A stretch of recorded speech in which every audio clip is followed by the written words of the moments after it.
বিসমিল্লাহির রহমানির রহিম। হে জগতবাসী, আজ আমি শামীম আলী চিশতি আপনাদের সামনে একটি আলোচনা নিয়ে আসলাম। সে আলোচনাটি আজকে করব।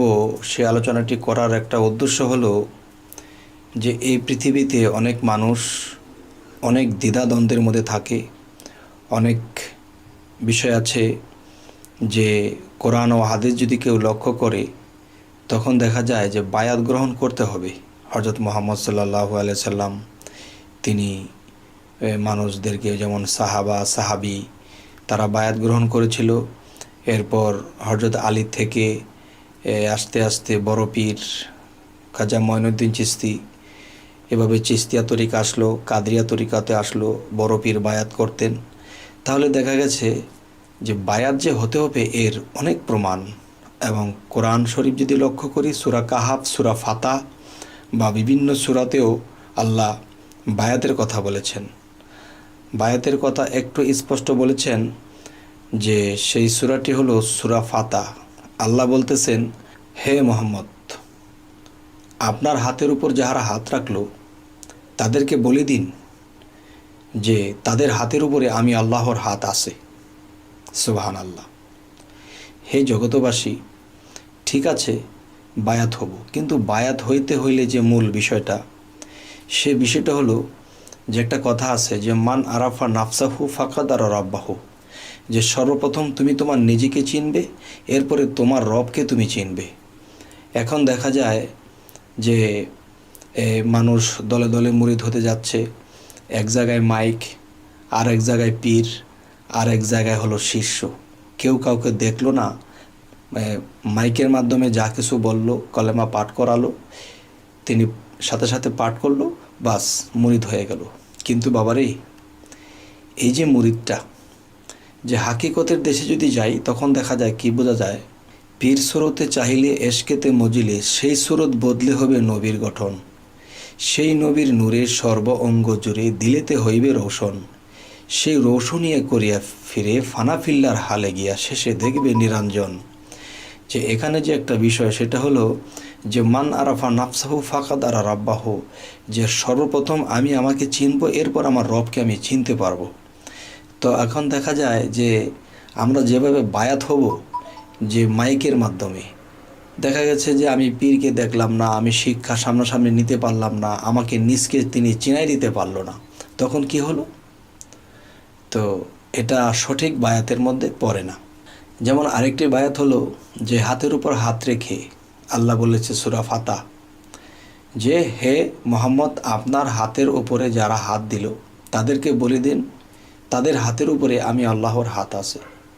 তাহলে হাতের উপর হাত রেখে বায়াত গ্রহণ করতে হবে। এ হলো একটা বিষয়।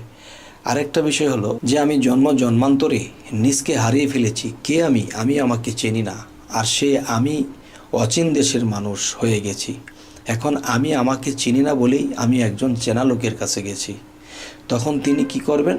তিনি আমাকে চিনিয়ে দেবেন যে তুমি ইমুক, তুমি জন্মান্তরে ইমুক ছিলে, এখন তুমি এই হলে। এবং সেটা কিন্তু মুখে বললে হবে না, সেটা আমার দেহ কোরআনের মধ্যে কোথায় আমি ইমুক, আমার দেহ কোরআনের মধ্যে যে আমাকে আল্লাহ সৃষ্টি করছে তার প্রমাণটা আমার মধ্যে কোথায়, এবং আমার নিজের একটা পরিচয় আছে, সেই প্রমাণটি আমার দেহ কোরআনের মধ্যে আরবি অক্ষরে লেখা। যেমন এর কিছু ইঙ্গিত পাওয়া যায় সূরা হামিমের 2 নম্বর আয়াতে, কিতাবুন ফুসসিলাত আজাতু কোরআনান আরাবিয়ান, এই এক গ্রন্থ আরবি কোরআন রূপে অবতীর্ণ, এর বাক্যসমূহ জ্ঞানীদের জন্য। তাহলে যে সূরা হামিম যদি লক্ষ্য করি যে কিতাবুন ফুসসিলাত আজাতু কোরআনান আরাবিয়ান, যে এই এক গ্রন্থ যে আরবি কোরআন রূপে অবতীর্ণ, সেটা কি? সে গ্রন্থটি কথা বলে। আর কোন গ্রন্থটি কথা বলে? যেমন মানব দেহটা একটা কোরআন, এবং মানব দেহের ভিতরে রুহে ইনসানিয়াতের কোরআন বাস করে।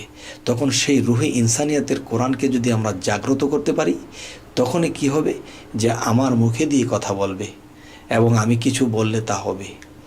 তো এই বিষয়টা হলো যে নিজের পরিচয় এবং আমার ভিতরে কে থাকে তার সাথে সম্পর্ক করতে হলে, তাকে জাগ্রত করতে হলে, এই জন্যই আমাদের যাইতে হয়, মুরিদ হইতে হয়, বায়াত গ্রহণ করতে হয়। আচ্ছা, এখন বিষয়টা হলো বায়াত শব্দের অর্থ কী? যে বায়াত শব্দের অর্থ আল্লাহর পথে নিজেকে বিক্রি করে দেওয়া, আল্লাহর পথে নিজেকে বিক্রি করে দাও।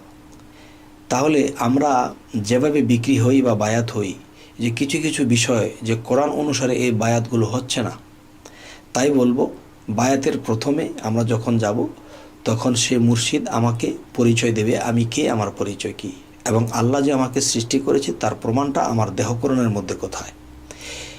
এই নিজের পরিচয় এবং আল্লাহর পরিচয় এবং মানুষের মধ্যে যে শয়তান আছে, সেই শয়তানটা মানুষের মধ্যে লুকিয়ে আছে, কোথায় লুকিয়ে আছে, কোথা থেকে বসে বসে আমাকে ধোঁকা দেয়, তখন নামাজে বা আল্লাহর ইবাদতে আমি ডুবতে পারি না, তখন সেই জায়গাটাও সেই মুর্শিদ দেখিয়ে দেবে। তখনই আমি সেই শয়তান থেকে বিরত থাকব এবং আল্লাহর বিভিন্ন আমল কর্ম করে আমি একদিন পাড়ি দিব ইনশাল্লাহ।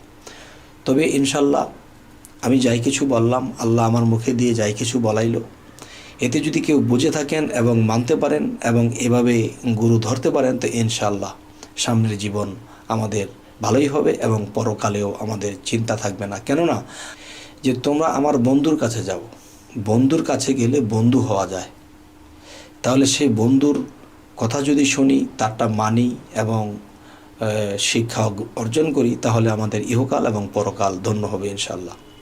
যাই হোক, আজ এই কথাগুলো বলেই রাখছি। সকলে ভালো থাকবেন। আল্লাহ হাফিজ।